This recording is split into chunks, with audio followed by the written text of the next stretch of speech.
Today we talk about how can you enable this sign or know how you can do that on your Pinterest light up. So all you have to do, you just go down, click on your photo down here. When you click on it, it's going to take you to your profile. Then all you have to do, just go above this sign, click on it.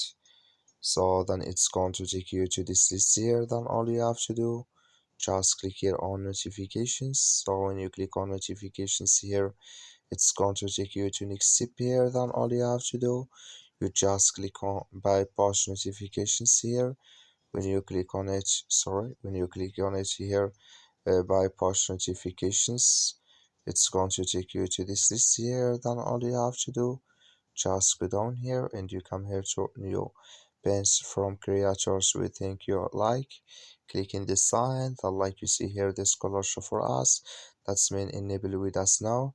That's all you have to do. Thank you for watching. Don't forget to support us by like and subscribe.